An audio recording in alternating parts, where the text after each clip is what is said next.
All right, we're going to get started with a pronunciation guide on this guy's title. It is John Chrysostom, and some people pronounce it Chrysostom. Some people, they look at it and they think Christ-storm, but it's John Chrysostom, and that means golden-mouthed. And so he is known as a very well-regarded writer, very well-regarded preacher and teacher and orator. And he has been known throughout history for his rhetoric, his skill of rhetoric. And about 150 years after he died, he was given this title of Golden Mouth. And so that's what in Greek, golden mouth is Chrysostamos. And so we call John Chrysostom. And so he is well regarded throughout history. Edward Gibbon, the famous Roman historian, equates him with Athanasius, and then other historians and expert scholars equate him with Augustine or Augustine of Hippo, who served in the West. And so John Chrysostom served in the East. He was born in south central Turkey in 349 AD. Some scholars say it's anywhere between 345 and 354, so the compromise is, hey, he's born in 349. So he's born in 349, south central Turkey in Antioch, and he is the son of a Roman civil servant, and then his mom took over his education and his tutoring, hired a professional tutor when his father died at a very young age.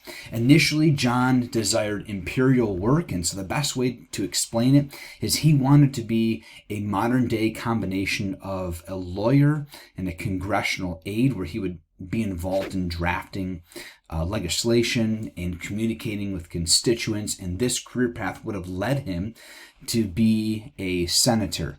But like most older teens today, as they begin looking towards graduating and going off on their own, he had a radical shift, and he changed his mind to desiring to be a member of the clergy. He was reading the sacred writings, scriptures, and he wanted to become a clergy. And so at the beginning, he had this desire to serve empire and to be an imperial worker, and then he changed his mind to clergy. This will be kind of neat to look at later in the presentation when he actually interacts with emperors and his empress. There's a little bit of discrepancy on what he did next after he left his schooling. There's about a 6 to 7 year gap we're not quite certain, not quite sure what John was up to, but whatever it was that he was up to, and wherever he was when he was up to it, he was committed and he was dedicated, he was consecrated to his Christian faith. And so there's a range of sources that say he got into asceticism. He was an ascetic, and he went to a cave for 4 years and studied underneath a hermit. And then he left that cave, and for 2 years he went on his own, and so he was isolated and solitary. And then there's other sources that say, no, that's not quite to the extreme that John went to. He actually lived. He lived in Antioch. He didn't go to the hills, didn't go to the cave. He didn't do that. But what he did is he underwent monasticism. He became kind of a monk, but he did his normal routine, normal life. But he was just very vigorous and attentive and detailed and committed to specific routines, refraining from certain activities. And so we can see in this 6 year period, kind of no matter what detail we grab onto or what fact or what source we look to, John was kind of in a weird sense, he was in a constant state of Lent. Just kind of restraining from different things, and so that's kind of what he was doing. And then he wrote to a friend that was considering imperial service, and this pamphlet we have is called A King and a Monk Compared, where John compares king, or the way of the imperial path, and then the way of a monk. And John says, of course, the right way to trend or to live is, of course, like a monk. And so that's one of his early writings that survive. So he preaches. This is that contrast between a king and a monk. And so after that 6-year period, he goes back to Antioch. He is ordained in 381. He becomes a deacon in 386, and then he serves in the church as a priest in Antioch from 386 to 397, preaches for 11 years, many homilies on different books like Genesis and Psalms, Isaiah 6, Matthew, John, Romans, 1st and 2nd Corinthians, some other of letters of Paul. And then he's called to this artistic AI rendering of Constantinople, which is gaining influence and power and authority, kind of dragging it away from Rome. And Constantinople is becoming kind of the center, the locus of authority and power and intellect in religion, if you will, kind of becoming the cultural center of the Eastern Roman Empire. And so John is appointed. He is nominated. It's not really like called. It's like, hey, you're going to come here to Constantinople and you're going to serve as the priest. And so Arcadius, the emperor at the time, the empress was Eudoxia. Arcadius calls John to Constantinople.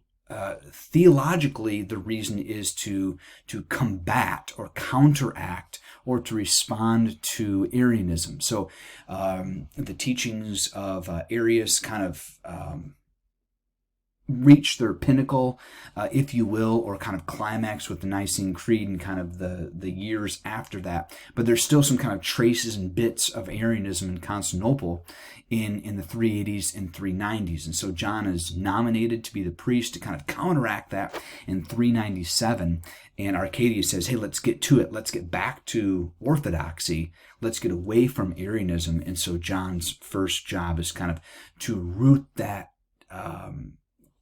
type of belief out from the church. And so there's a lot of internal reform that John does, begins to depose some bishops. In fact, to kind of gain some political capital, he deposes one of the bishops nearby Constantinople and replaces that bishop with one of the Empress's Eudoxia's personal tutors.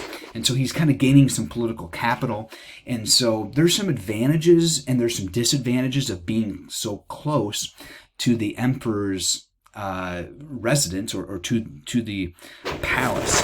And so he kind of serves as an advisor, if you will, kind of a presidential advisor. So this is Arcadius on the left and Eudoxia on the right. And so in his ministry and in his theology, we see kind of a transition. We see some growth. We see some maturity. And so in Antioch, his ministry was really centered on homilies and exegesis. And then in Constantinople, it became a little bit more topical. But John is known as a practical theologian, more so than a systematic theologian. So he would be more like John Wesley than he would be other theologians throughout history. Again, he was known for exegesis and homilies. About 240 of his homilies survive intact, like survive in full.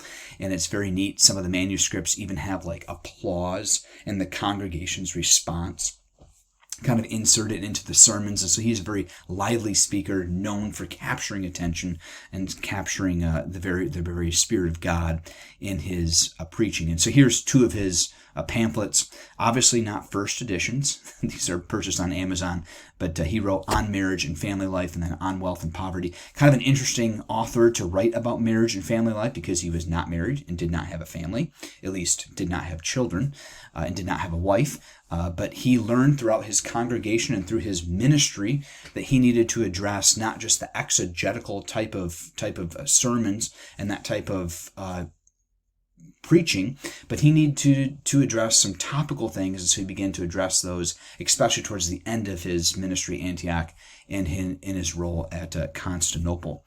And so he was a very, very practical theologian. He's known for his practical applications, not his work in the creeds like Athanasius is with Nicene Creed and some other councils and some other patristic fathers. And so that's his manuscripts. And so he gets close to the emperor and the empress. He's literally living right next to them. And so his ministry is near power. It's near the centers of influence and the centers of authority. And in some ways, the church and state at this time, because Christianity is the official state religion, it's legalized, it's the official religion, the empire and the state, or the church and the state, they act parallel to each other in many ways. And so John's early life, I'm going to emphasize here, again, he wanted to work in the empire in the beginning, and then he has this massive change, this transition to kind of monasticism, and wants to work as a member of the clergy. And so his preaching expands when he gets to Constantinople from homilies that are exegesis based to more topical, and he begins to preach against wealth. He begins to preach against excess and accumulation of wealth and entertainment. And the Empress Eudoxia appears or hears John's sermons and homilies, and it appears to her that his preaching is directed to her, to the emperor, to the empress, the imperial family, the imperial positions, the imperial wealth, and all the trappings of the wealth and the luxury and the vanity. And in some ways, it was directed to that. Maybe not personally to her, but some of it can be perceived and taken that way. But in July 13th, 399, let's advance to this slide. Hippodrome. This is Hippodrome, and where people gathered on Friday night, 2 days before this July 13th, 399 sermon, that he ripped apart their Friday night entertainment and said, preached against, how could you be screaming your heads off at this place on Friday, and then go to the theater on Saturday, and then pretend, that you're a faithful Christian on Sunday. And he notes in many of his sermons the lack of attendance on Sunday morning. So it's not just modern day preachers that look out in the congregation. We're like, where is everyone? But John Chrysostom did the same thing.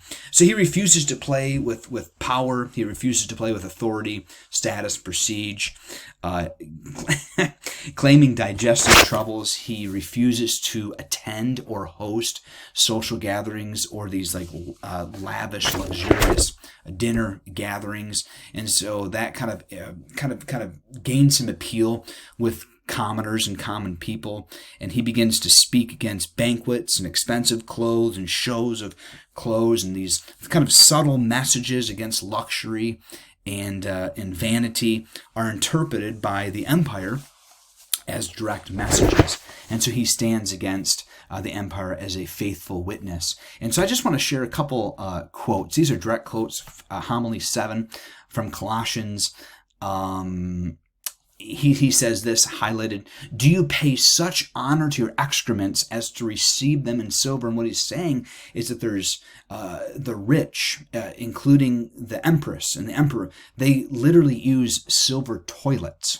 And so he's saying, in this contrast between the wealthy and the poor, you literally have poor that are begging, open sores, they have no money, they have no food, they're starving, they're dying in the streets, and then just on the other side of the wall, or the empire wall, or the palace wall, you have people that are literally going to the bathroom in silver pots. And he's saying, what luxury, what waste? And so he really attacks wealth, and obviously this does not gain him favor with the empire. And some of his critics literally ask, "John, will you never stop sharpening your tongue against the well-off? You got to cool it." And so he served as priest, as bishop, Patriarch of Constantinople from 397 to 403. He's deposed. He is in exile for a couple of years at the request of the emperor and the empress. The empress dies, possibly from a stillbirth or miscarriage in 404, but his critics still just push him in exile, and finally he dies in 407. So he has a very brief period, but it's intense. He's preaching against wealth. He's preaching against excess. He's preaching against power, and he's really highlighting and emphasizing the nature of Scripture and God and his attention on the poor and the downtrodden. So that is John Chrysostom, Golden Mouth, who preaches and teaches and excels in that. And so I'm looking forward to hearing your questions, your comments, and enjoy the rest of your day. We'll see you soon.